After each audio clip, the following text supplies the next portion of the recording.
Mafia boss notices shy waitress hiding broken wrist.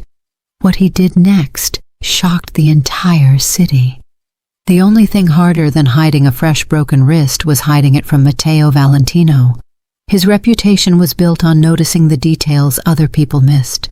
The slight shift in a rival's posture, the truth hidden behind a nervous laugh, the subtle change in humidity that signaled a looming weather shift over the terracotta roofs of Milan. But when he saw the deep, angry discoloration on Chiara Barassi's arm as her sleeve momentarily slipped while serving him, it wasn't a business detail, it was an immediate, visceral red flag. Her fear wasn't about being seen. It was about the man who put it there, her fiancé, Dio Carusa. And Matteo knew, with a certainty that settled cold in his stomach, that her tormentor had just made a very powerful enemy. This protective fire, sparked by her vulnerability, was an unfamiliar yet potent sensation for the mafia boss, stirring a desire in him to shield her that transcended simple professional obligation. Before we jump back in, tell us where you're watching from. And if this story touches you, make sure you're subscribed, because tomorrow I've saved something extra special for you. Now let's continue. Matteo Valentino, the city's unseen ruler in Milan, was no stranger to violence. His world was built on calculated risk, ruthless control, and unbreakable loyalty. He didn't believe in simple accidents. He didn't believe in clumsiness when the evidence was so starkly and brutally presented. The marks on her wrist were finger-shaped, deep purple bordering on black, and angled in a way that spoke of a sudden, brutal, wrenching motion. He saw the tremor in Chiara's hand as she fought to pull the sleeve down again, the unnatural stiffness in her movements that suggested every small action was a conscious effort against searing pain. She was quiet, meticulous, and had been a ghost of a presence in his restaurant, Il Drago, for months. Now she was a wounded creature trying desperately to hide her pain, her attempt at normal service a silent plea for invisibility. "Chiara," he said, his voice a low, steady rumble that cut through the restaurant's quiet buzz. It wasn't loud, but it possessed a weight that commanded immediate attention. The two bodyguards stationed near the entrance shifted their stances imperceptibly, alert to the slight change in their boss's usually cool demeanor. "Take a seat." "Signor Valentino, I truly must get back. The dining room is busy." Her forced smile was thin and brittle, fracturing at the edges, and she visibly flinched when he set his wine glass down on the heavy wooden table. The glass made a soft, decisive thud that sounded thunderous in the sudden pocket of silence he had created. "I said sit." He leaned back in the plush seat, the black material contrasting sharply with the crisp white linen of his shirt. He crossed one leg over the other, settling into a position of patient, unmovable authority. His dark eyes, usually reserved and assessing, were focused entirely on her face. Chiara was young, perhaps 25 or 26, with dark hair tied back severely and eyes that usually avoided direct contact, preferring to study the floor or the rim of a glass.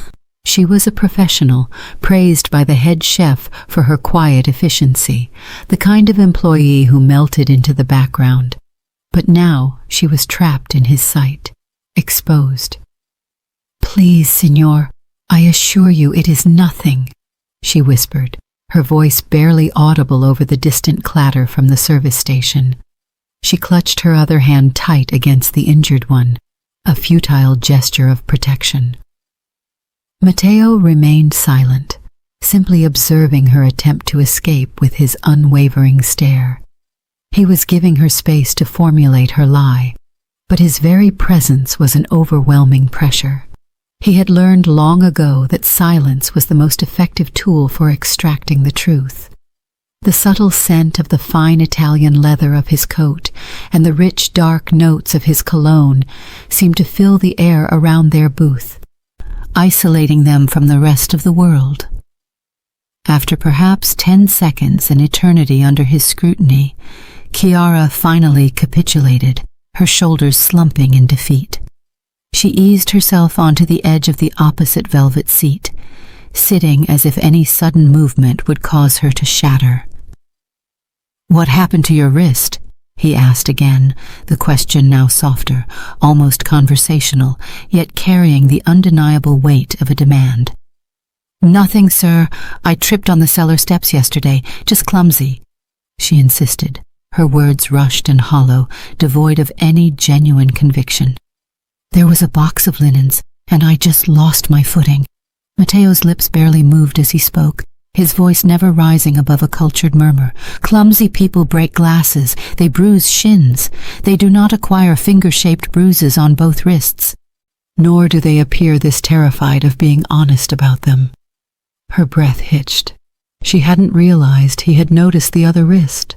He had navigated the worst of Milan's underworld, had seen men try to hide far greater betrayals, embezzlement, double-crossing, murder. This was not a kitchen injury. This was an assault. Someone had hurt her. Someone had gripped her hard enough to leave those ugly, angry marks that indicated a forced restraint. And she was terrified enough to lie to a man whose protection could crush her tormentor, which only deepened the concern he felt. "It was just an argument," she managed, her eyes darting away, settling on a spot just over his left shoulder. "Dio was angry about something, and he grabbed me. It happens sometimes when he drinks." She offered this admission like a peace offering, hoping the small truth would satisfy him enough to let her go. "And he broke your wrist while grabbing you?" Matteo asked, his tone flat, signaling his disbelief. He knew the difference between a rough shove and a deliberate fracture. Dio Carusa, a former soldier, would know exactly where and how to apply pressure. "You told me you fell down the steps, Chiara." Tears welled up in her eyes, though she fought fiercely to keep them from falling. She looked incredibly young and fragile under the bright lights of the chandelier overhead. "I apologize, Signor Valentino. I just don't want any trouble." "Trouble already found you, Cara," he replied, the endearment slipping out unexpectedly. He immediately regretted the lapse in professionalism, but the word felt appropriate for the quiet sorrow etched on her face. "You are my employee, Chiara. You are in my house." He paused, leaning forward just slightly, creating an intimate boundary around them. "That means you are under my protection. Do you understand what that means? No one touches my people. No one." His statement was a vow, a declaration of war against an unseen adversary. It was not based purely on the principle of a good employer. It was fueled by an unsettling, powerful urge to shield her specifically. She stared at the fearlessness in his eyes, at the absolute certainty of his conviction. For a moment, she seemed on the verge of collapsing, ready to tell him everything. The history, the threats, the constant cycle of apology and violence. The weight of his promise seemed to offer a genuine way out, a life raft in a churning sea of fear. Then the ingrained terror won.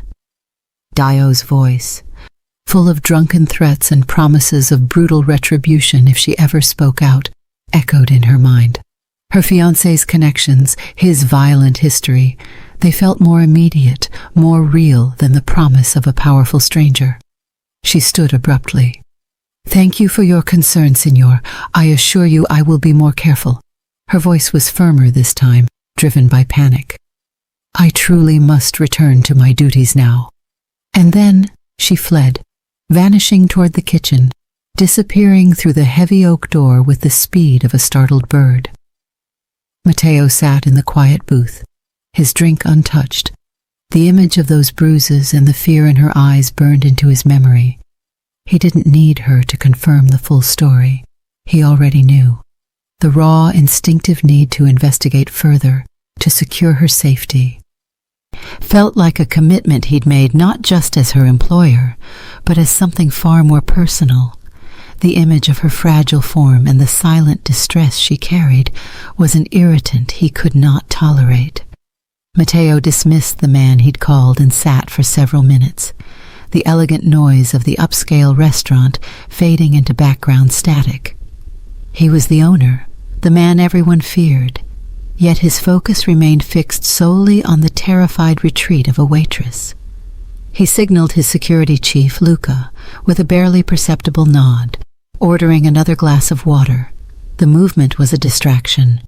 He ran the details through his mind again, meticulously cataloging the facts, the depth of the bruising suggesting extreme force, her ingrained fear, which went beyond simple embarrassment, her desperation to hide it from him, the very man who could offer safety.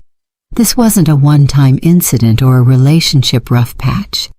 This was a pattern of physical and psychological abuse, inflicted by a man who had the confidence to leave those marks visible, secure in the knowledge that no one would dare question him.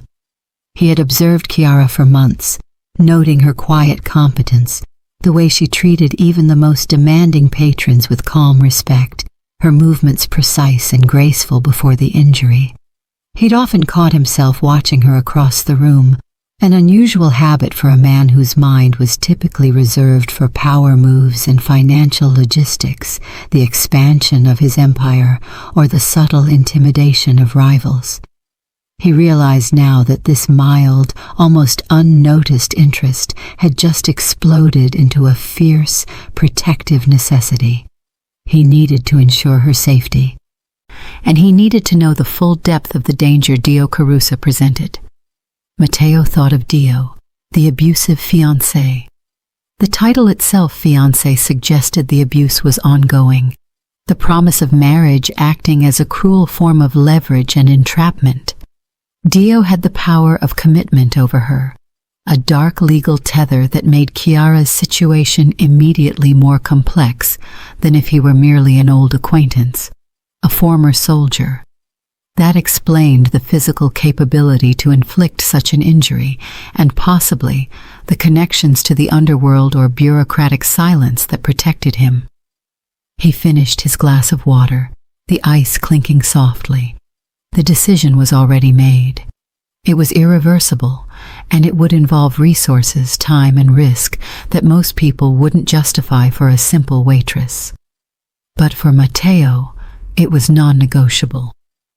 He was not acting out of morality or civic duty. He was acting out of possession. Chiara was an extension of his establishment. And in his world, harming his own was an act of aggression against him, Matteo Valentino. He reached for his phone again, his focus narrowing entirely on the task ahead. He didn't dial a police contact, as that route was messy, slow, and often corrupted. He called his most trusted investigator, a man named Angelo, who specialized in information retrieval that was both fast and discreet. "Angelo," Matteo said into the phone, his voice a low, commanding note. "I need a deep, immediate dive." He paused, collecting the key details he needed to transmit with maximum efficiency. "The target is Dio Carusa, fiancé of one of my staff, Chiara Barrasse. He is a former soldier. I want his history, his service record, his discharge status, his current work, his financial accounts, and every single contact he has made in the last 3 years, personal and professional. I want his life laid out for me, starting from his discharge. Don't stop until you have something criminal, substantial, and unforgivable. I want his weaknesses, his vulnerabilities, and I want them yesterday.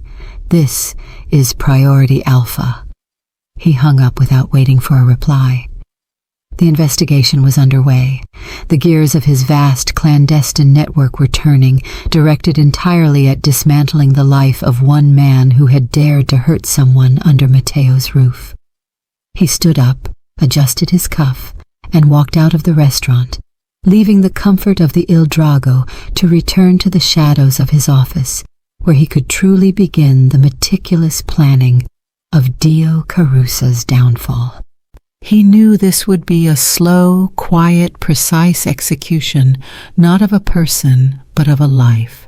And for the first time in a long time, the prospect felt intensely personal and deeply satisfying.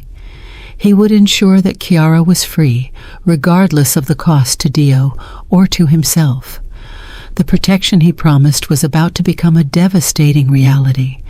He reached for his phone and made a call.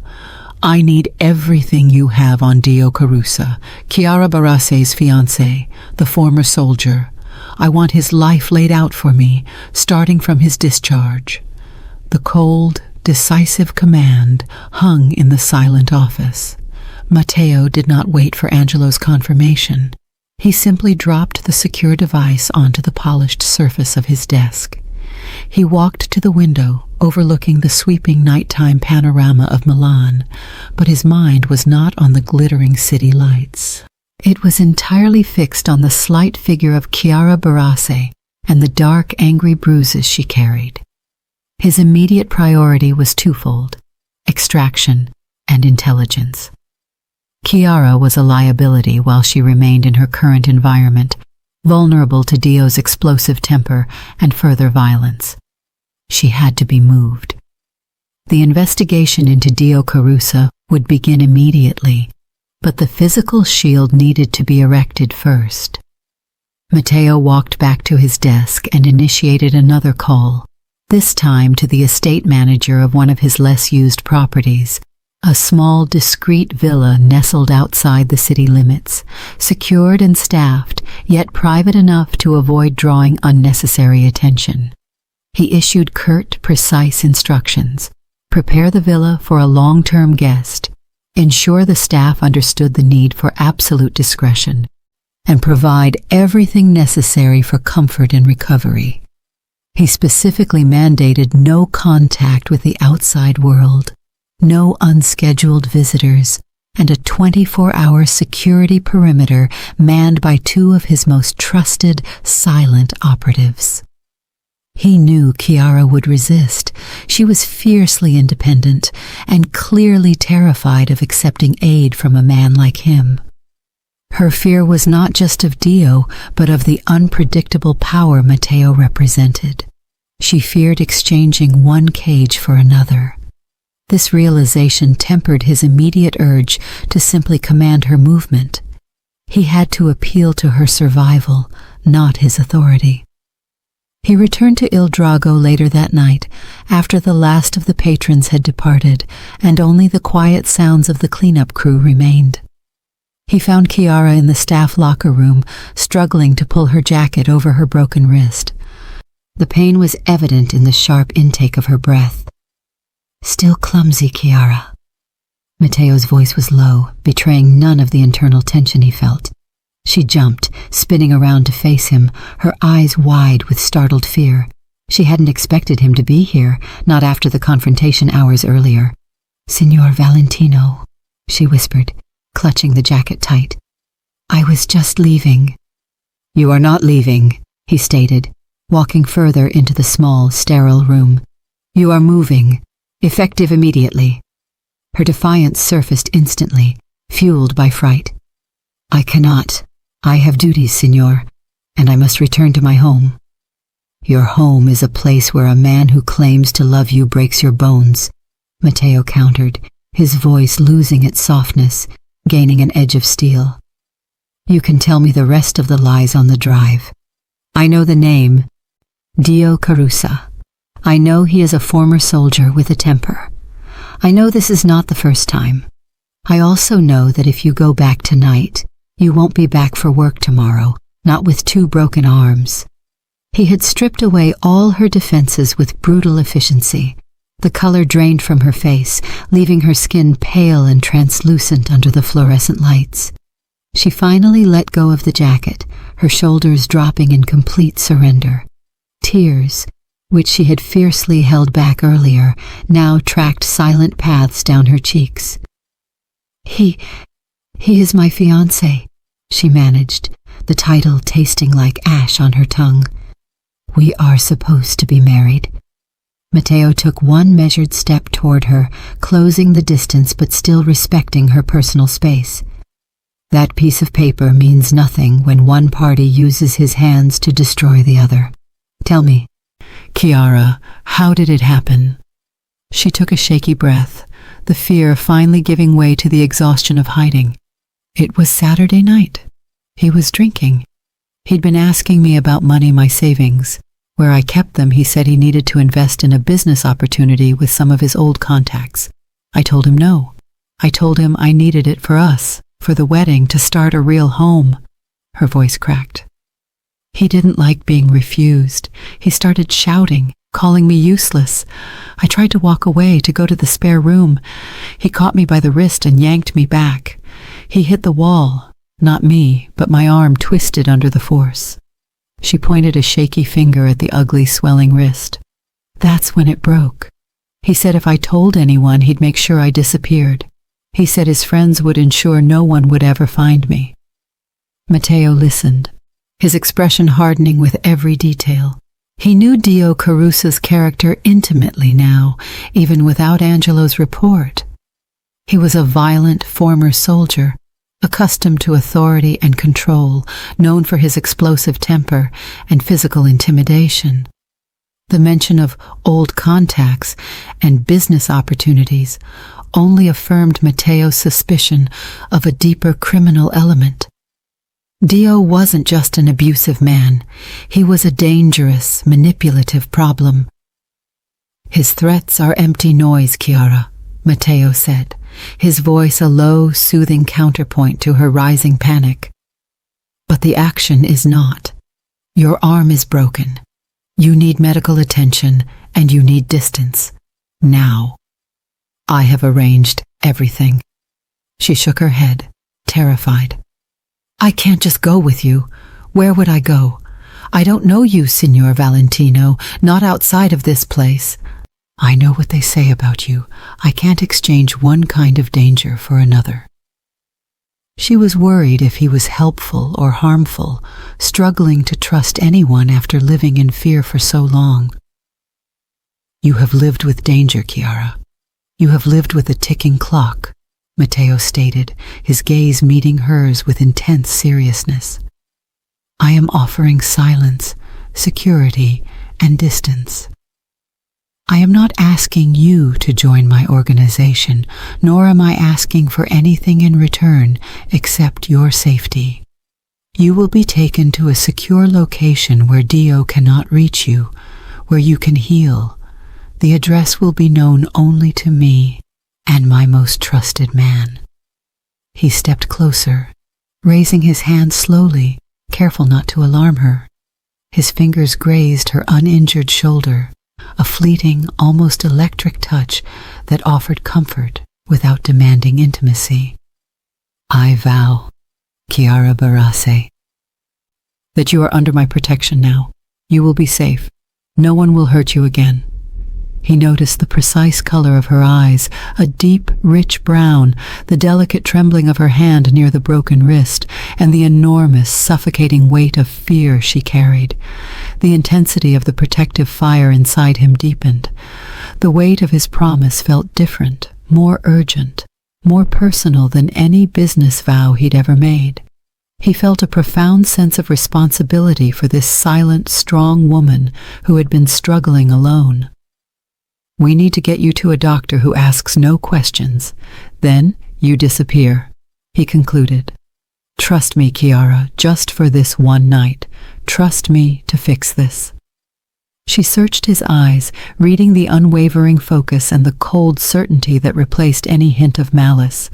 She saw, perhaps for the first time, not the notorious mafia boss, but a ruthless man who had chosen to be her shield. "My belongings," she whispered, her resistance finally broken. "I can't leave them for Dio to destroy." "Angelo will retrieve them tomorrow, safely," Matteo assured her. "Tonight, you walk out of here with nothing but the clothes on your back and the promise of freedom."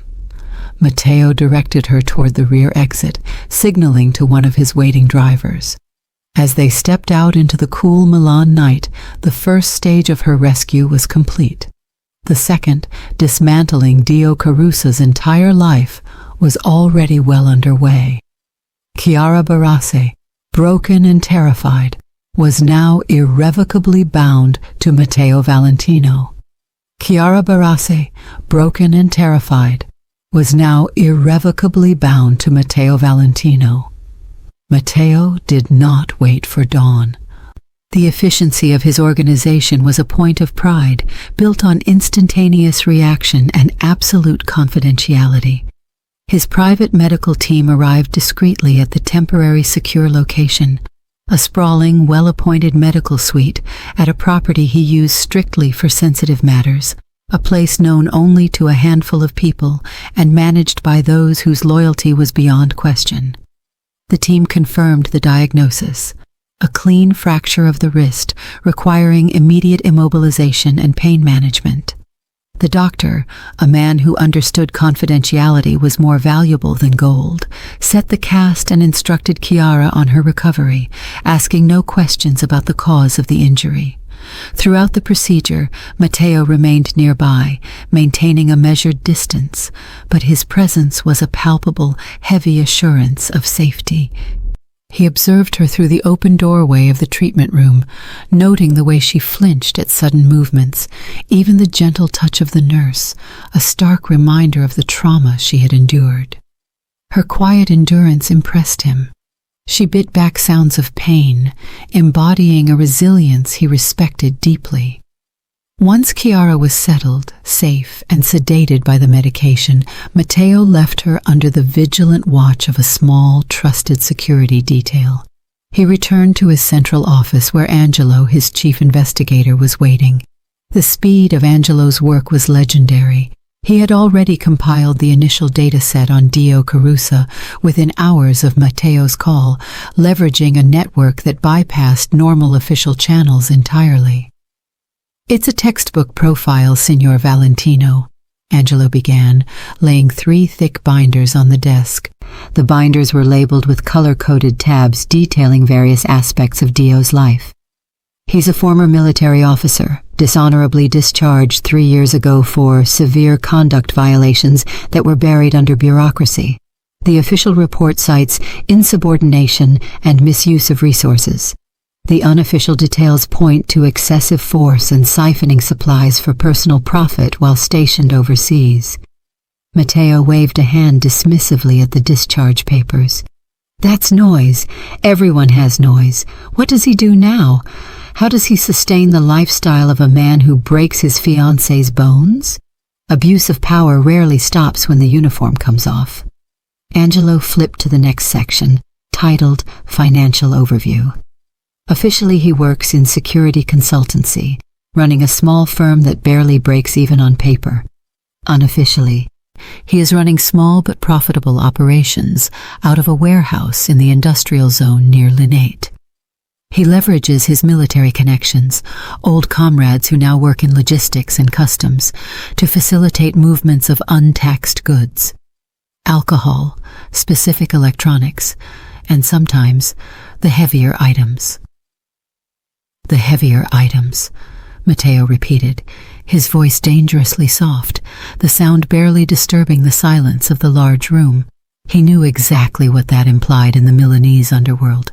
The importation of arms and other highly controlled items was a dangerous game, requiring powerful silence from those at the borders.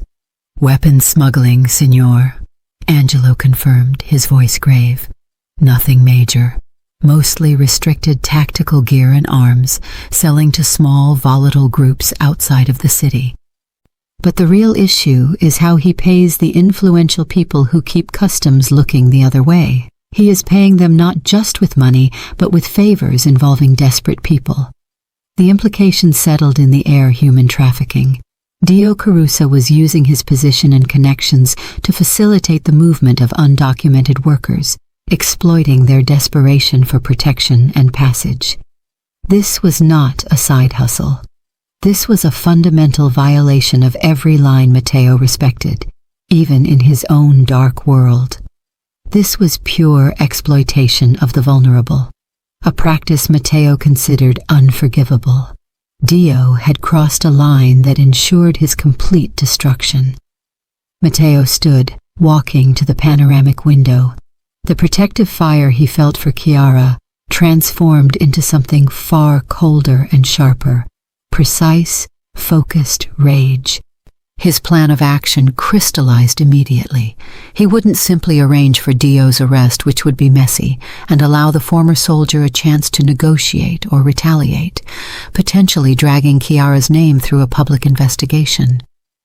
He would dismantle his world layer by layer, silently and completely. Dio's allies were his shield. They would become his downfall. "The plan is simple, Angelo," Matteo dictated, his voice calm, devoid of shouting, but carrying the weight of finality. "Dio is protected by those who share in his profits and those who fear his military history. We will remove both protections simultaneously, leaving him isolated and exposed." The plan was a strategy to dismantle Dio's life, using Matteo's Mafia network to strategically take away Dio's power and influence without direct confrontation. The investigation became an all-consuming personal mission. Matteo realized the immense risks involved, understanding that he was jeopardizing the stability of his own operations for a woman he had barely known a day ago. This conscious decision solidified his commitment to her. He was risking his carefully constructed peace, not for power, but for justice and protection. He found himself dedicating resources and attention that should have been reserved for international negotiations. This was a commitment to Chiara, and it was absolute. "First, the smuggling," Matteo continued, tapping his finger once on the thick glass of the window. "I want his next major arms shipment, scheduled for transfer near Lake Como, to be compromised, not intercepted by the police. That's too traceable back to us. I want his cargo to be stolen by a rival who leaves a clean, untraceable trail. Arrange for the Albanian faction in Genoa to intercept it. Make it look like a territorial dispute over the port route. The loss of product and capital must be absolute, something that cripples his operating capital and makes his creditors nervous and exposed. Second, the human trafficking element," Matteo said, his eyes darkening further. "We don't go to the authorities yet. We feed a small, targeted piece of information to the right journalistic contact, someone who specializes in exposing political corruption and official malfeasance. Not just street crime, the editor of the Corriere della Sera, perhaps. Make the story about high-level officials turning a blind eye to illegal passage through customs, implicating Dio's military cronies without mentioning Dio's name initially. This will make his protectors panic and withdraw their support immediately, fearing public exposure and political fallout. He will be isolated, broken financially, and his shields will be gone," Matteo concluded. "Only then do we move in for the final blow, when his fall is irreversible. He will find that my protection is absolute, and my revenge is surgical." Angelo nodded, already gathering the binders and the files detailing the Genoa shipment route. "It will be done, Signor Valentino, discreetly and completely." He knew that once Matteo gave an order of this magnitude, failure was not an option, and the consequences for the target were catastrophic. Matteo allowed himself a moment of grim satisfaction. Dio had used his military past and violence to control Chiara. Matteo would use his power and precision to erase Dio's future, stripping him of the very influence that made him dangerous. He spent the rest of the day immersed in the logistical details of the operation, coordinating the movements of money, men, and information. Yet a small, persistent part of his mind kept drifting back to Chiara. The contrast between the ruthlessness of his current task and the fragility of the woman he was protecting was a constant internal shift. He contacted the villa, asking for an update on her condition. The head of security reported she was resting quietly, stable, but visibly withdrawn. This quiet solitude worried Matteo more than any public outburst would have. He specifically instructed the manager to purchase and deliver a selection of books, not the loud, demanding texts of business or power, but classic Italian literature, poetry, and botanical texts, subjects he imagined would offer quiet, intellectual solace. He found himself looking forward to these short, private visits, a distraction that felt vital, not indulgent. The act of selecting something specific and quiet for her felt more significant than closing any business deal. That evening he drove to the villa himself. It was a secure, isolated place, surrounded by cypress trees and high walls. He found Chiara sitting in the enclosed sunroom, her bandaged arm resting carefully on a pillow, staring out at the darkening Italian garden. "How is the pain?" he asked, standing near the entrance, allowing her to control the proximity. "Tolerable, Signor Valentino," she replied softly, turning her gaze toward him. The fear was still there, but it was mixed with a fragile curiosity. "Thank you for the books. I had a small garden once, before Dio." "You will have another one," he promised, his voice low. He walked over to the table and set down a small, antique silver music box he had purchased on the drive, wrapped simply in dark silk. It was not a grand gesture, but a thoughtful one. "Something to listen to that isn't silence." She unwrapped it slowly, her eyes wide. "You don't need to do this." "I do what I need to do," he responded, his gaze intense. "The doctor said you need stillness. My people will not bother you. You can walk the gardens. You can read. You can start healing." This interaction was the heart of the first romantic beat. He was not flirting. He was demonstrating a profound protective care that was entirely new to him. He was building a sanctuary for her, and in doing so, he was building something entirely new within himself. The silent, powerful focus of the mafia boss had found a new, singular target: protection. He stayed for only 15 minutes, discussing nothing of business or Dio, only asking about her comfort and her recovery. When he left, the silence in the room was no longer oppressive. It was filled with the soft, delicate notes of the antique music box, a gift of peace from the city's most dangerous man. Matteo returned to his office that night, the melody of the music box lingering in his memory, fueling the cold efficiency with which he signed off on the final details of Dio Carusa's destruction. He knew he was now irrevocably tied to Chiara's fate, and the knowledge did not burden him. It focused him. He would not fail her. His loyalty, once earned, was unbreakable, and for Chiara, he had unilaterally decided to make an exception to every rule of his life. The wheels of justice, or rather, the wheels of Matteo's retribution, were grinding toward Dio's total annihilation. The fall of the former soldier was imminent, orchestrated with the precision of a master conductor, all for the sake of the quiet woman who served wine in his restaurant. Matteo returned to his office that night, the melody of the music box lingering in his memory, fueling the cold efficiency with which he signed off on the final details of Dio Carusa's destruction. He knew he was now irrevocably tied to Chiara's fate, and the knowledge did not burden him. It focused him. He would not fail her. His loyalty, once earned, was unbreakable, and for Chiara, he had unilaterally decided to make an exception to every rule of his life. The wheels of justice, or rather, the wheels of Matteo's retribution, were grinding toward Dio's total annihilation. The fall of the former soldier was imminent, orchestrated with the precision of a master conductor, all for the sake of the quiet woman who served wine in his restaurant. The very next morning, the first wave of Matteo's calculated attack struck. The Albanian faction in Genoa, alerted and paid handsomely by Matteo's intermediaries, executed the raid on Dio's arms shipment flawlessly. The entire cargo, worth nearly €1,000,000, vanished without a trace, leaving behind only the evidence of a violent struggle and a rival gang's territorial claim.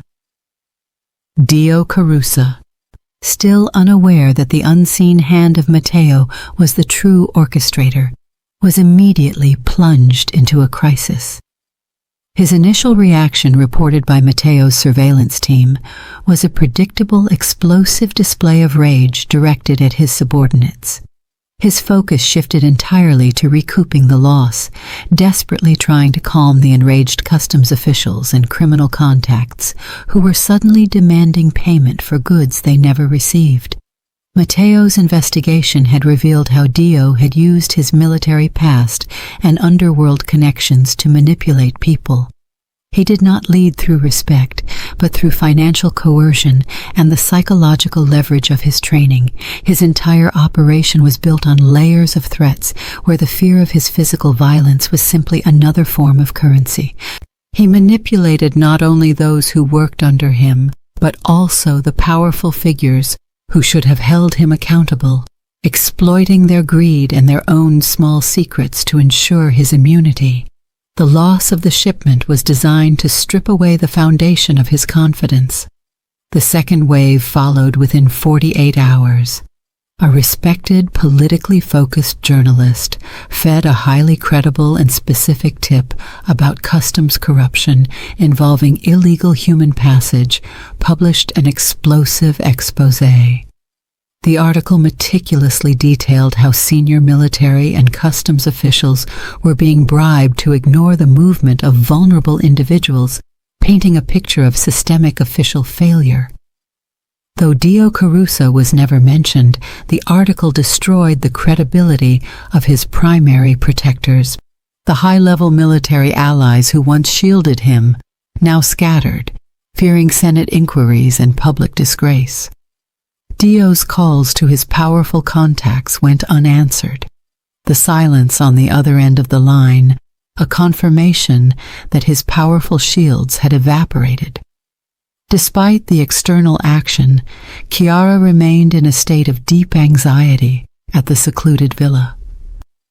The quiet safety offered a stark contrast to the terror she was accustomed to, making her keenly aware of the psychological scars that remained.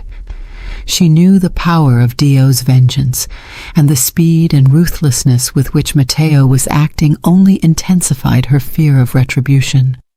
Matteo, acutely aware of her fragile state, continued his daily visits, maintaining the same careful boundaries. He never lingered long, focusing instead on small, specific acts of care. He ensured the kitchen prepared her favorite simple Italian dishes, and he often brought small, unique items he thought she might appreciate: a rare fountain pen, a volume of poetry by Eugenio Montale, or sketches of local architecture. He began visiting Chiara at the villa to provide updates, often bringing books or simple gifts, not extravagant but thoughtful, fostering trust and comfort. One evening, while sitting with her in the sunroom, Matteo noticed Chiara's gaze fix on her cast. She was quiet, withdrawn. "You look far away," he prompted gently. "I am trying to understand how I missed it," she admitted, her voice hollow. "How a man can be so charming, so determined to marry you, and yet hold so much violence." "It is the nature of manipulators," Matteo observed. "They show you what you want to see until they have what they want. They use charm as a lure." She nodded slowly.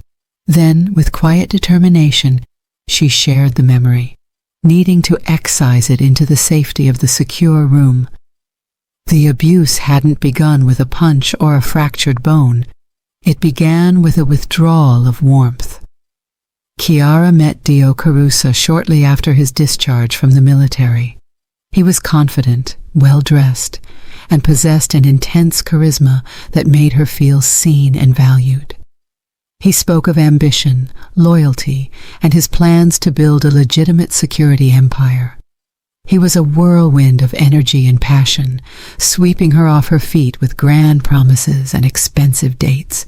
He proposed after 6 months, presenting a beautiful sapphire ring and swearing he would protect her always. Chiara, craving stability after a difficult family life, said yes. The first incident of his true nature surfaced 3 months later. They were at their small apartment. Chiara had spent hours preparing a risotto for his birthday dinner, something simple but personal. Dio arrived home late, agitated, having lost a significant amount of money in a bad business venture. He walked past the steaming dish without a word, slamming his coat onto a chair. "The risotto is ready, Dio," Chiara said softly, trying to inject some cheer into the strained atmosphere. Dio turned, his eyes cold and distant, completely devoid of the charm she was accustomed to. "I don't want your useless cooking, Chiara.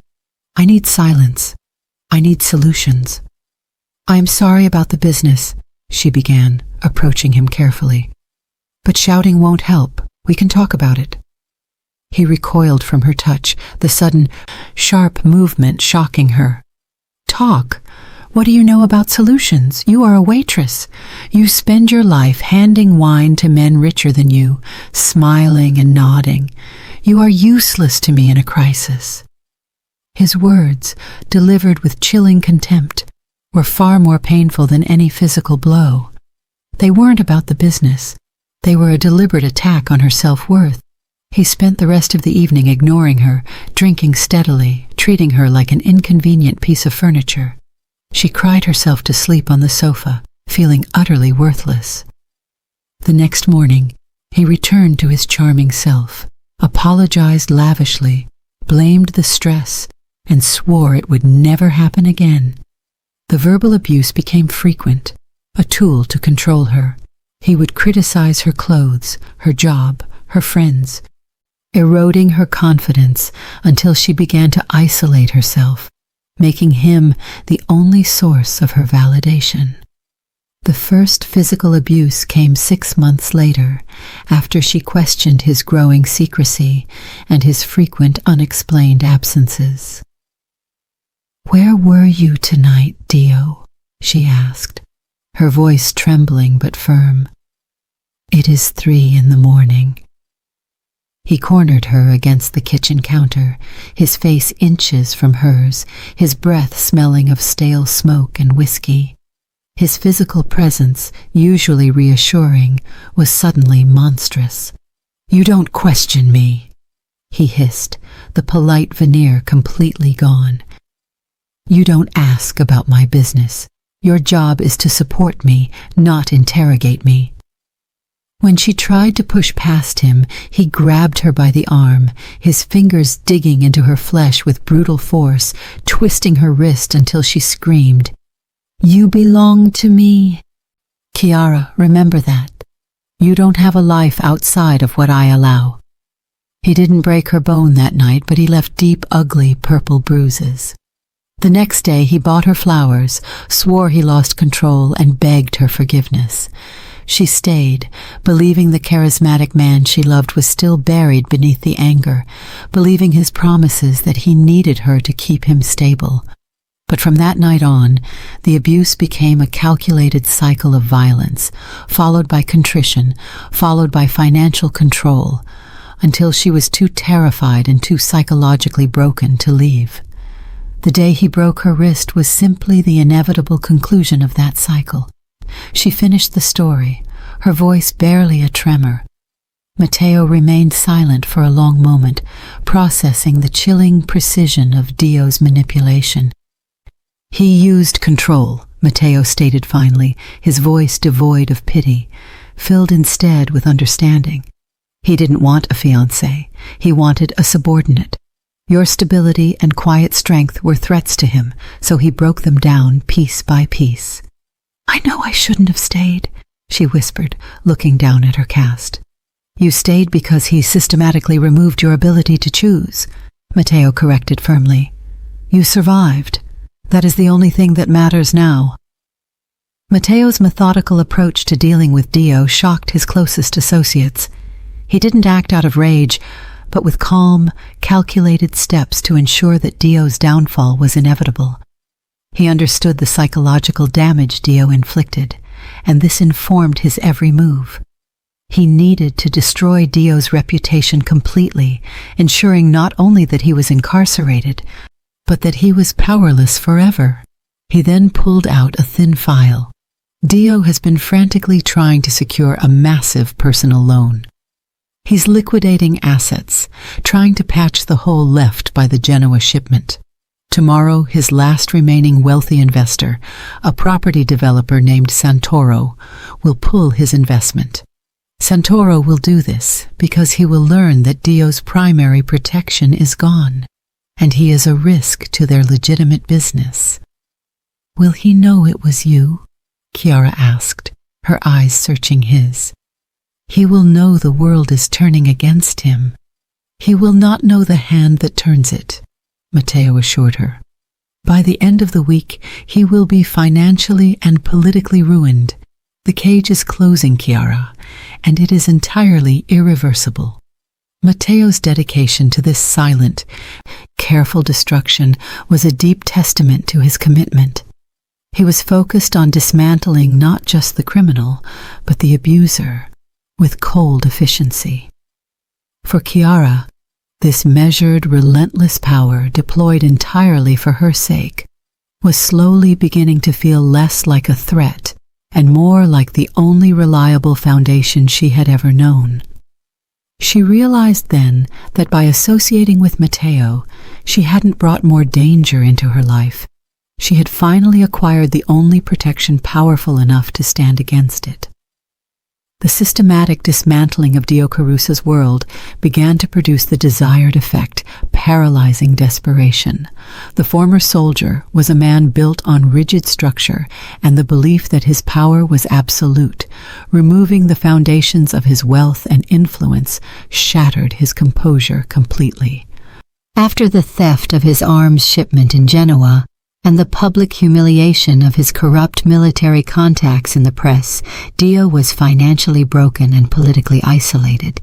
His attempts to secure large personal loans were continuously blocked by the sudden withdrawal of the property developer Santoro and other investors who, after a friendly conversation with one of Matteo's subordinates, decided Dio was an unacceptable liability. Dio's explosive temper, previously used as a tool of control and intimidation, now became a public liability. He stormed through the city's private clubs and financial districts, intimidating former allies and demanding answers, creating a spectacle that further alienated him from the shadows he had once controlled.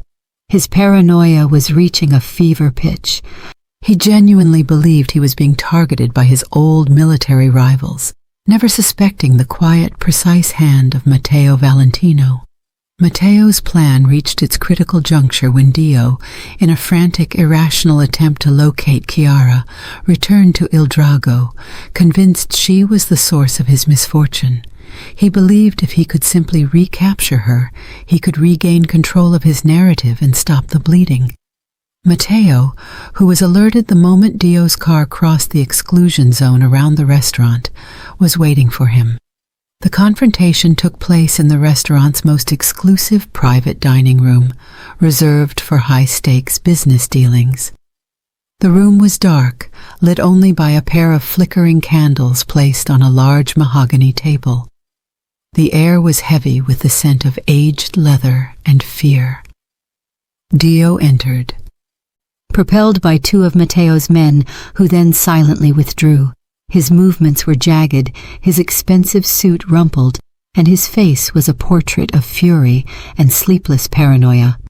He saw Matteo seated alone at the large table, calmly sipping a glass of water, an image of absolute, unflappable power. "Valentino!" Dio spat, his eyes wide and wild, darting around the luxurious room as if searching for hidden listeners. "Where is she? Where is the little coward who ran when I needed her most?" Matteo set the glass down silently. The subtle clink of crystal against wood was the only sound. "Your fiancé is not here, Carusa, and you will not speak that way about my staff." "Your staff?" Dio laughed, a harsh, grating, humorless sound that scraped against the quiet elegance of the room. "She is my property. We are engaged. This whole mess." The shipment, the ridiculous article in the papers it started when she opened her mouth to someone. "You think you can protect a pathetic waitress from me? I ran ops in hostile territory, Valentino. I know how to make people disappear without leaving any trace."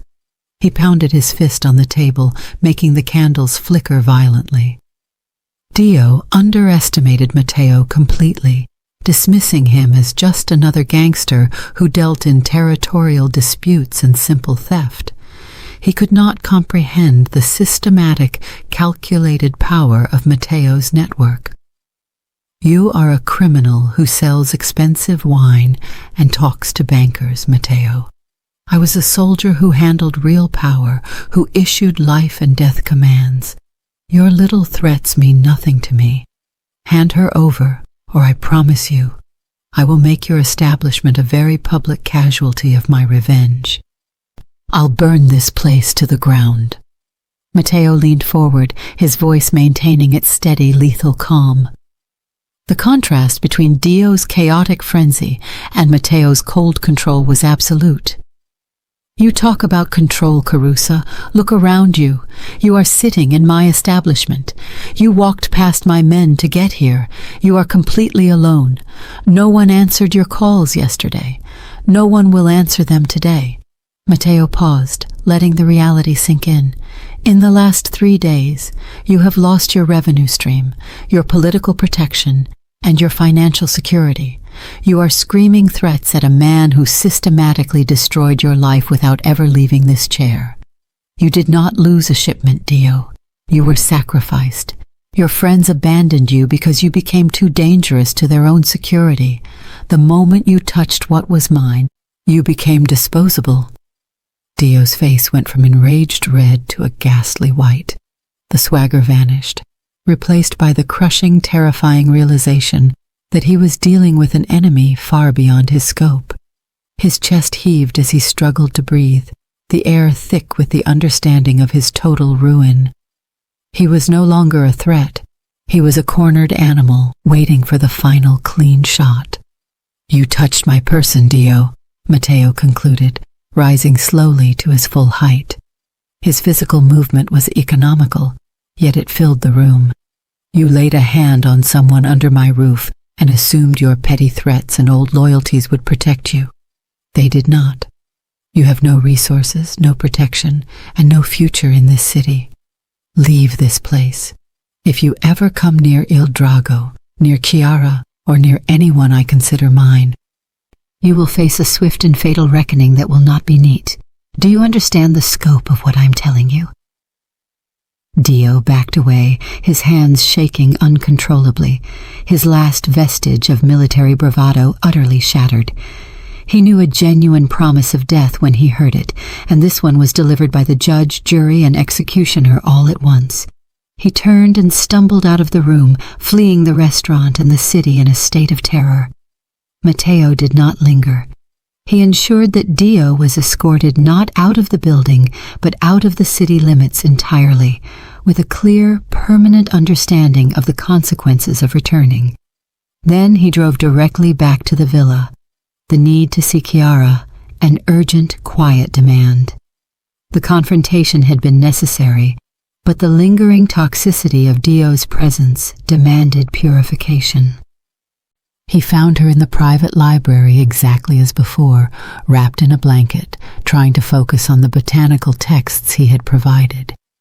The soft light of the lamp illuminated her profile, highlighting the fatigue and the persistent vulnerability she carried. Chiara, despite being freed from Dio's immediate influence, struggled profoundly with the psychological scars that remained. The news of Dio's presence at the restaurant had reached her via a subtle tremor in the household staff, and she feared that by associating with Matteo, she might bring more danger into her life, worrying that Dio's threats against Il Drago were real. She looked up, her expression a mix of immediate relief that he was there and consuming anxiety about the cost. "He came here," she noted, setting the book aside. "He came to Il Drago," Matteo corrected, walking toward the fireplace. "It was his last, desperate attempt to regain control. It failed. He will not bother you again. He has left the city and will not return." "You didn't hurt him?" she asked, her voice tight with residual fear, worried about further escalation and bloodshed. "I removed his ability to hurt you or anyone else permanently," Matteo clarified, his voice calm. "He is ruined, isolated, and running. He is powerless. He will spend the rest of his existence looking over his shoulder, which is a far greater punishment than a single bullet." She stood up, her movement clumsy due to the cast, and walked slowly toward him. "You risked everything for me," she whispered, the simple statement holding the weight of his entire operation, the sudden silence of his powerful contacts, and the disruption to his empire. "I was just a waitress." "You are not just a waitress, Chiara," Matteo said, his voice dropping to an intimate depth that made the ambient sounds of the room disappear. He covered her uninjured hand with his own, holding it firmly against his arm, grounding her. This was not a power dynamic. This was a deep exchange of trust, a recognition of shared danger and mutual respect. "You are strength and resilience. You are worth the risk and worth the loyalty." Matteo looked down at her, and the distance between them, which had been so carefully maintained, suddenly felt impossible to sustain. The air became charged with the profound, protective intensity that had been building since the moment he first saw the bruises on her wrist. He admired her quiet courage, her dignity under duress, and she saw the uncompromising loyalty and protective spirit beneath his notorious reputation. The realization that this powerful man, who controlled a city's shadows, had committed his entire force to her defense was overwhelming. He gently reached out his hand and brushed a stray strand of hair from her cheek, his touch feather-light and respectful. The gesture was a silent acknowledgement of the admiration he felt. Chiara's internal conflict resolved into a fragile, powerful trust. She did not break the gaze. She realized that by associating with Matteo, she hadn't brought more danger into her life. She had finally acquired the only protection powerful enough to stand against it. Her internal conflict resolved into a fragile, powerful trust. Matteo's protection was real, and it was hers. He held her gaze, recognizing the moment of transition, the shift from survival to connection. His thumb moved slowly, carefully, over the back of her hand, a continuous grounding touch. He felt the rapid beat of her pulse beneath his skin, mirroring the accelerated rhythm of his own heart. It was a silent conversation, a promise of sanctuary, and a recognition of the magnetic force that pulled them together. Matteo then gently raised her hand and pressed his lips softly to her knuckles, an act of reverence and protective devotion, acknowledging her pain and her fight. "Sleep now, Chiara. It is over."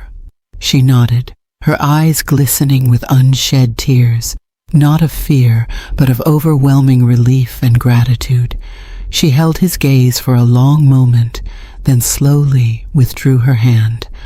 Matteo waited until she was settled safely beneath her blanket before he quietly left the room, leaving the door ajar and his two best men standing guard. He walked out into the cool night air, the victory over Dio feeling hollow compared to the quiet strength he had just witnessed. He knew then that the danger was gone, but the consequence remained. He was irrevocably in the orbit of Chiara Barase. The fragile peace established in the villa was maintained by Matteo's unwavering focus, even as the storm he orchestrated raged outside. While Chiara slowly began the process of physical and psychological healing, Matteo was ruthlessly executing the final stages of Dio Carusa's isolation, moving with a cold precision that solidified his control over Milan's underworld and began to subtly alter the public's perception of him. The immediate consequence of the journalistic exposé was the panic among Dio's former military and customs contacts. Facing internal inquiries and the threat of public exposure regarding the illegal movement of people, these powerful figures quickly turned on Dio. Matteo, through his vast network, ensured that the narrative of Dio's unreliability and excessive violence reached every necessary corner. He used his mafia connections to expose Dio's smaller, more localized criminal operations directly to figures who had long feared Dio's growing power. This was a targeted campaign, not against the city, but against the select group of individuals who benefited from Dio's corruption. Matteo's allies, recognizing the surgical nature of the attack, not only complied, but quietly offered assistance. Recognizing that Dio's removal served their own interests, the first major blow came from within the criminal hierarchy. Matteo leveraged his influence with key union leaders and port authorities. Dio's attempts to recover his financial losses by setting up new, desperate deals were systematically sabotaged. Trucks were delayed, essential documentation vanished, and warehouses suddenly became inaccessible. Every avenue Dio explored was a dead end. Matteo's men, working invisibly, made sure that every new partner Dio approached received an immediate, undeniable warning that doing business with Carusa was equivalent to challenging Matteo Valentino himself. The consensus quickly formed. Dio was radioactive. As Matteo's strategy unfolded, Dio's allies truly began to turn on him. The calculated moves showed just how far he was willing to go to protect those under his care. Dio's former associates, fearing they would be next, began feeding information about his more reckless operations directly to Matteo's network. This cascade of betrayal was orchestrated by Matteo with chilling accuracy. He didn't need to issue threats. He simply ensured that Dio's instability became a greater liability than Matteo's wrath. Dio, realizing he was being systematically cut off, began to run, hopping between safe houses outside Milan, a ghost in his own city, his position in the criminal world weakening with every passing hour. Meanwhile, in the sanctuary of the villa, Chiara began to process her freedom. The weight of fear slowly lifted, replaced by a profound, if frightening, dependence on the man who had provided her shield. She watched Matteo during his visits, always brief, always focused on her well-being, never demanding anything. She started seeing Matteo's power not just as a weapon of destruction, but also as a shield, something that had been used to protect her, not just destroy others. During one afternoon visit, Matteo found her sketching in a notebook, her uninjured hand meticulously drawing the complex patterns of a flower from the garden. She looked up, offering a genuine, relaxed smile for the first time. "It is strange," she admitted, her voice calm. "I am safe, but I feel like I am in the middle of a war."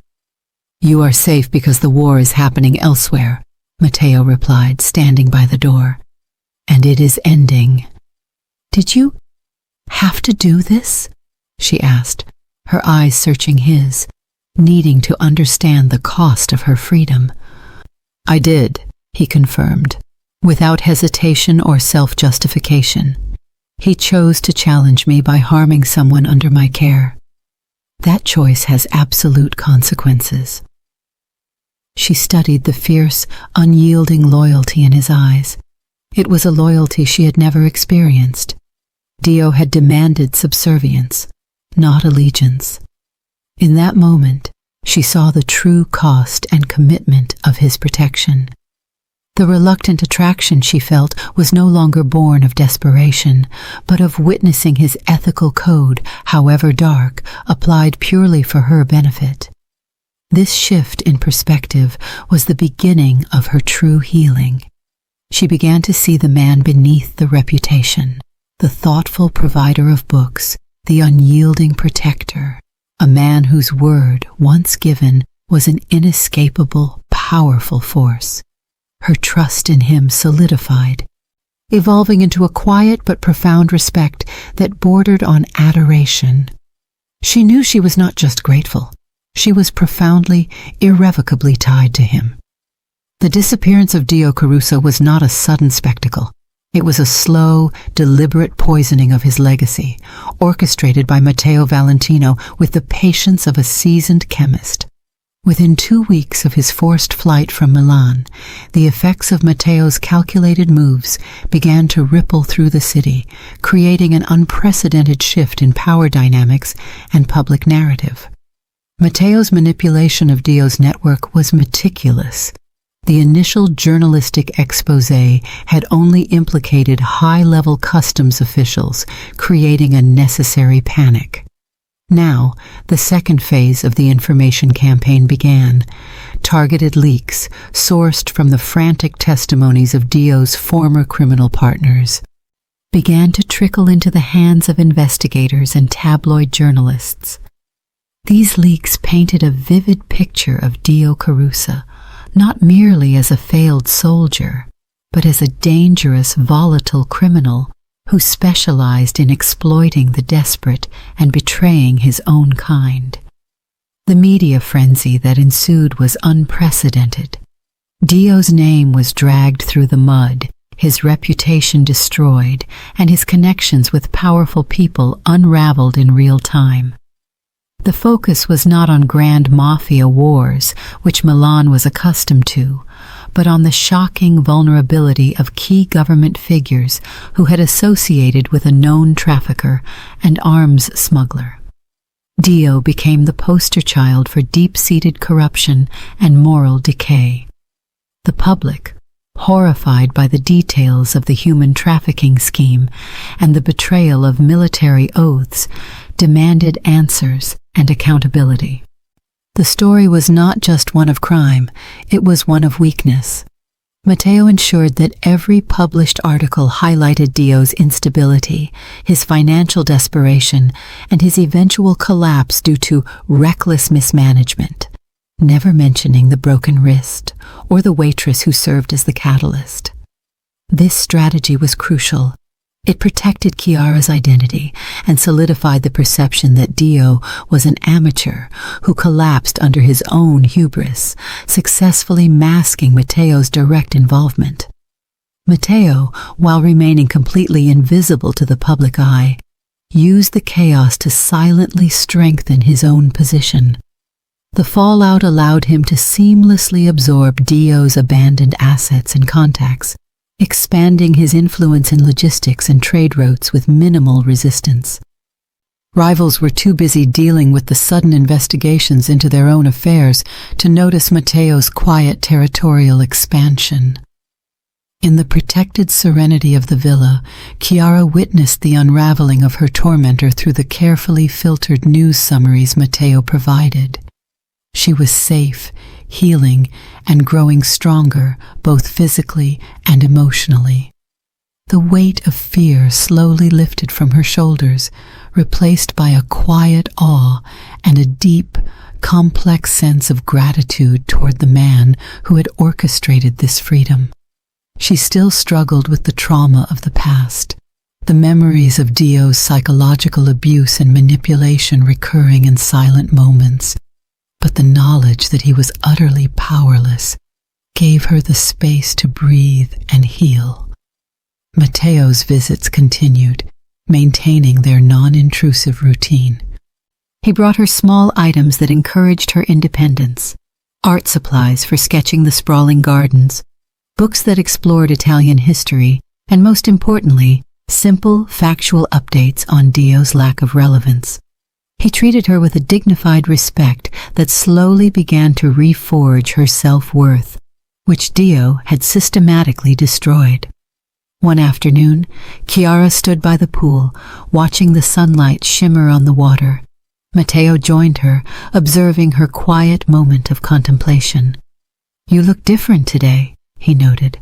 "I feel lighter," she admitted, turning to him, her eyes clear. "Like I am finally taking a full breath that he doesn't own." "It is your doing, Signor Valentino. I do not know how I will ever repay you." "Your safety is payment enough, Chiara," he stated simply. "You owe nothing." "But I do," she insisted, taking a small, courageous step toward him. "You didn't just remove a threat. You gave me back my identity. He made me feel small and useless. You acted as if I was worth a war." Matteo looked at her then, his gaze intense. "You are. Your life, your future, your peace. These things have value. Absolute value." His words, free of hyperbole and rooted in the decisive action he took, resonated deeply with her. She was beginning to recognize that his strength was not just a means of control, but a vessel for fierce, uncompromising loyalty. This moment marked a significant shift. Her gratitude morphed fully into affection, layered with respect for his dangerous yet purposeful power. She started seeing the outlines of the good man buried beneath the notorious mafia boss persona, a man who, when confronted with injustice, responded with devastating surgical righteousness. As Matteo's actions became more publicly visible through the engineered collapse of Dio's network, people in Milan began to see him in a different light. The wealthy and powerful did not suddenly view him as a saint, but they understood the lesson perfectly. Matteo Valentino was a force of immutable order. The swift, clean destruction of Dio Carusa served as a chilling warning to anyone contemplating reckless, destabilizing activities, especially those involving the exploitation of vulnerable people. Matteo's power was no longer just about controlling markets or territories. It was about defining the ethical boundaries of the city's dark side. He had removed a genuine threat to public safety and morality without bloodshed or visible police involvement, a masterstroke of political engineering. The narrative emerging in the city's back channels was clear. Matteo was a criminal, yes, but he was a disciplined criminal. He had stepped in to dismantle a far worse system of abuse and trafficking, restoring a perverse kind of balance. The mafia boss was no longer seen only as a threat, but as a severe, uncompromising protector of a certain order, an order that forbade the predation on the weak, particularly those within his domain. He had demonstrated that his loyalty, once given, was an absolute shield. This public perception shift was invaluable. It silenced many of the whispers against him and earned him grudging respect from unlikely quarters, legitimate businessmen who appreciated the sudden calm in the city's trade routes, and even minor law enforcement figures who quietly welcomed the removal of an untouchable problem. Matteo remained impassive to the praise and the fear, focusing only on the final stage of the plan. He had secured Chiara's physical and psychological freedom, and in doing so, he had redefined the very nature of his power in Milan. The entire city learned that no one, not even the most protected, could escape justice when it was delivered with the precision and unwavering care of Matteo Valentino. He was not pursuing redemption, but he had inadvertently acquired a profound new layer of authority and a reputation for protecting the unprotected. forever changing his legacy. The final blow. The city's quiet storm finally broke. Matteo had orchestrated the perfect, devastating vacuum around Dio Carusa, stripping him of every ally, asset, and protection. Dio was no longer a shadowy figure of power. He was a desperate fugitive, making foolish mistakes driven by fear and ruin. This complete isolation allowed Matteo to deliver the decisive, final strike with surgical precision. The final move was a calculated masterpiece of exposure. Matteo used the detailed information compiled by Angelo to publicly reveal Dio's most heinous crimes, specifically the financial paper trail linking him to the weapons smuggling and the exploitation of vulnerable individuals in the trafficking network. This time, the information was not leaked to political journalists, but delivered directly and anonymously to the specialized police and prosecutorial units that dealt with organized crime and international fraud, complete with undeniable banking records and encrypted communications. The police, armed with irrefutable evidence that bypassed the corrupted local officials, began investigating Dio's past activities, connecting him directly to the disappearance of the stolen arms cargo and the massive financial fraud he had committed against his own investors. The public exposure and the subsequent legal crackdown were instantaneous and absolute. Dio was arrested far outside Milan, attempting to cross the border with falsified documents and meager remaining funds. He was immediately charged with an array of serious felonies, including fraud, smuggling, and attempted extortion. Chiara's abuse, while not the primary focus of the official criminal charges, became a key part of the case. The prosecution used her testimony, provided discreetly and securely, with Matteo's legal protection, to illustrate Dio's violent instability and his systemic abuse of power and trust. The broken wrist and the psychological scars he inflicted served to highlight the depth of his moral corruption. The city was stunned by the spectacular fall of a man once considered untouchable due to his military background and powerful, silent connections. Dio's arrest was a major media event. He was no longer a figure of power, but a disgraced former soldier and criminal whose life was utterly ruined. The public watched as the evidence mounted, revealing the true scope of his depravity. The collective sense of justice was palpable. For Milan's criminal element, the message was delivered with crushing clarity. When Matteo Valentino moves against an enemy, the destruction is comprehensive and final. His calculated, non-violent execution of Dio's downfall cemented his reputation as a formidable force whose retribution was inescapable and absolute. Chiara, now truly free from her abuser, began to move into the final stages of rebuilding her life. The scars of the past still lingered, but the physical reality of Dio's confinement gave her the necessary space to heal completely. The cast was removed, symbolizing the final break from his physical control. She started taking courses in design and horticulture, exploring new opportunities that had been impossible under Dio's suffocating surveillance. Matteo had watched her flourish from a careful distance, though that distance had grown increasingly difficult to maintain. He found himself noticing details he shouldn't, the way she absently touched her freed wrist, running delicate fingers over the pale skin as if marveling at her own freedom. The graceful line of her neck when she bent over her design sketches in the villa's garden.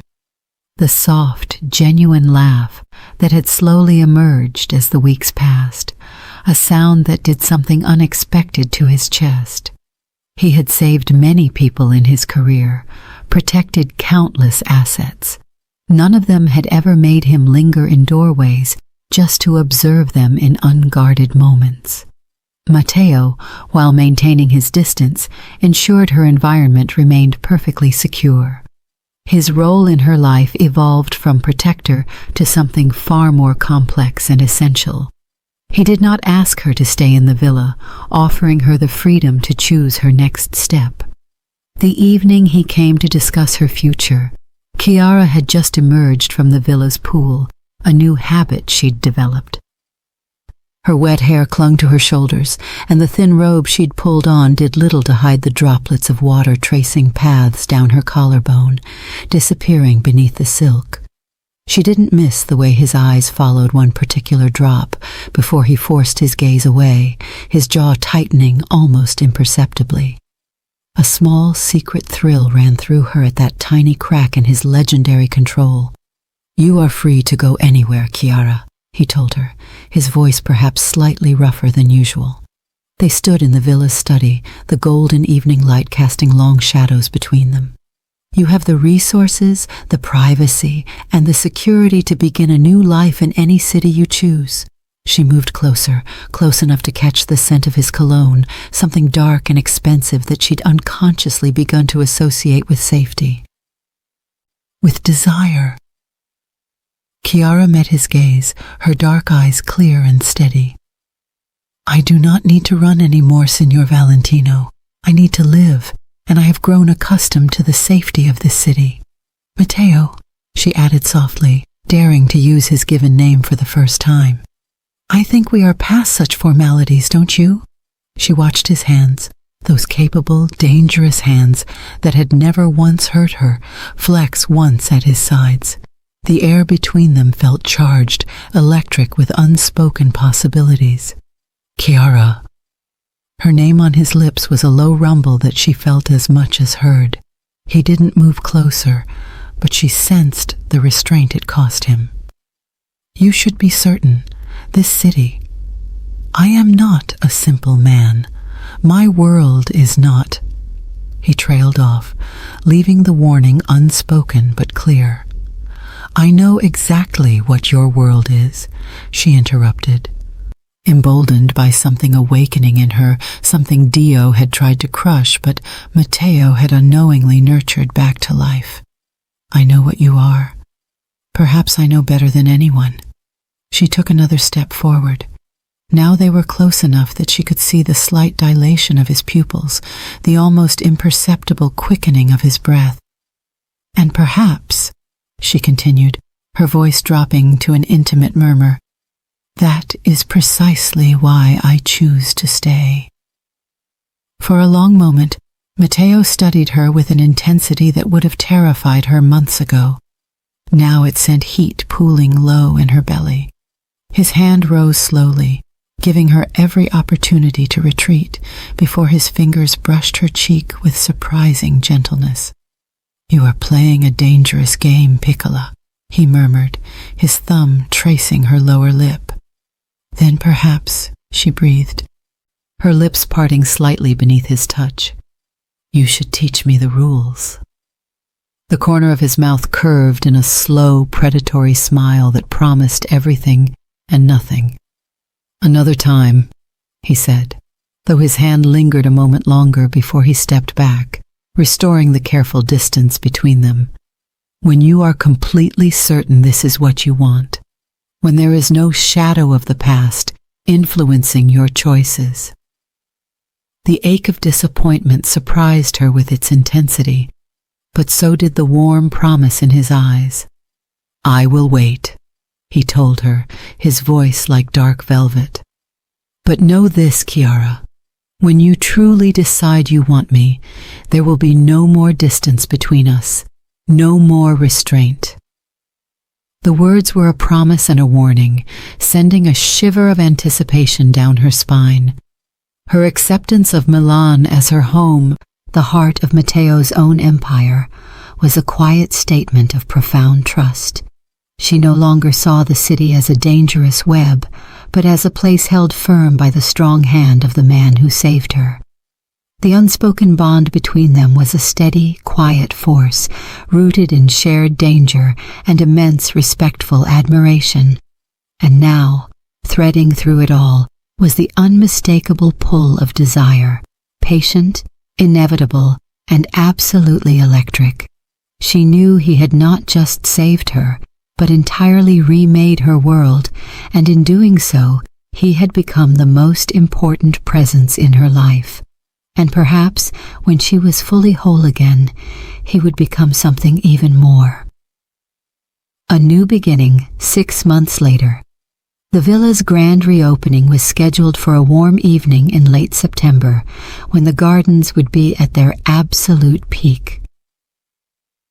Chiara had spent the entire season nurturing her vision into reality, and now the property stood as a testament to what patient, dedicated attention could achieve. Matteo arrived early, as he always did these days. He had a key now to the villa and to Chiara's apartment in the city, though she spent most nights at his penthouse. Their lives had become thoroughly intertwined, their roots grown together in ways that made separation unthinkable. He found her in what had become their favorite spot, the eastern garden, where they had first acknowledged what was growing between them. She wore a dress the color of ripened plums, the fabric clinging to curves he now knew intimately. Her hair was longer now, pinned up to reveal the neck he had kissed, tasted, worshipped countless times. "You are going to be late to your own event," he observed, though he made no move to rush her. "I wanted a moment before everyone arrives, to appreciate what we have built here." She gestured to the garden, but her eyes were on him. "A year ago, I could not have imagined this, any of this." Matteo came to stand behind her, his arms encircling her waist, pulling her back against his chest. She fit there perfectly, as though she had been designed specifically for this purpose. "You have exceeded every expectation," he murmured against her ear. "The garden is extraordinary." "I was not speaking only of the garden." She turned in his arms, her hand sliding up his chest to link behind his neck. "I meant all of it. This work, this life, us. I have bloomed in ways I never thought possible." "We have cultivated something rare together," he agreed. His hands traced the curve of her spine, a touch that was both possessive and reverent. "Something worth protecting." "Worth nurturing," she added. "Worth sustained investment and ongoing attention." Even now, months into their relationship, the double meanings in their conversations never failed to ignite heat between them. Matteo's hands tightened on her waist. "If you continue speaking like that, we will miss the entire event. I will have you right here in the garden, propriety be damned." Chiara's laugh was rich and knowing. "We have already christened this garden, if you recall. Rather thoroughly, in fact." He did recall, vividly. The night 3 months ago when they had stayed late after the workers left, when the fountain's music had covered the sounds of their pleasure, when he had finally taken her against the sun-warmed wall, her legs wrapped around his waist, her cries of completion echoing off the ancient stone. "You are a menace," he growled, but there was nothing but affection in his tone. "I learned from the best." She kissed him softly, then pulled back before the kiss could deepen into something that would make them very late indeed. "Come, let me show you something before the guests arrive." She led him to the western garden, an area she had kept carefully covered during the final weeks of preparation. Now she pulled back the cloth barrier, revealing what she had been working on in secret. It was a private courtyard, intimate and enclosed, designed for two. A small fountain bubbled at the center, surrounded by night-blooming flowers that would release their fragrance in the darkness. Comfortable seating was arranged to take advantage of both sun and shade. The space was sensual, welcoming, utterly private. "It is for us," Chiara said softly. "A place within the larger project that belongs only to us, where we can tend to our own growth, our own pleasure, without outside observation." Matteo was genuinely moved. In all his years of acquisition and empire building, no one had ever created something specifically for him, for his happiness and comfort. "It is perfect," he said, his voice rough with emotion. "You are perfect." "Not perfect," she corrected gently, "but perfectly suited to you. We fit, Matteo, in ways that matter. He pulled a small box from his pocket, the weight of it suddenly significant. He had been carrying it for weeks, waiting for the right moment. This felt right. Chiara. He opened the box, revealing a ring that had belonged to his grandmother, the only family heirloom he had kept. An emerald surrounded by diamonds, the green stone the exact shade of new growth in spring. I want to continue cultivating this life with you. I want seasons upon seasons of growth, of tending to what we have built. I want permanence. Her eyes widened, filling with tears that she blinked back rapidly. Are you asking me to marry you? I am asking you to bind yourself to me in every way that matters. Legally, publicly, permanently. I want the city to know you are mine, and I am yours. I want to spend the rest of my life ensuring you bloom, that you have everything you need to thrive. He paused. And I want the pleasure of you in my bed, at my table, in my life, every day until I die. That is quite an offer, she said, but she was already extending her hand. You have earned it. You transformed yourself, transformed me, transformed this entire property from something neglected to something magnificent. He slid the ring onto her finger. Say yes, Chiara. Choose me again, permanently this time. Yes, she breathed. Yes to all of it. To seasons together, to permanent binding, to continued growth and sustained pleasure. Yes to you, Matteo, always yes to you. He kissed her then, deeply, possessively, acclaiming that she returned with equal fervor. When they finally broke apart, both breathing hard, Chiara laughed. Now we are definitely going to be late. Let them wait, Matteo said, already pulling her toward the secluded seating in their private courtyard. This is more important. You are more important than any event, any guest, anything. So demanding, she teased, but she was already letting him guide her down onto the cushioned bench, already parting her legs to accommodate him between them. You like me demanding. You like when I take control, when I show you exactly how thoroughly I want you. His hand slid up her thigh, finding bare skin above her stockings. You dressed for easy access. I had hopes for how this evening might begin, she admitted, gasping as his fingers found her center, already wet and ready for him, and continue, and conclude.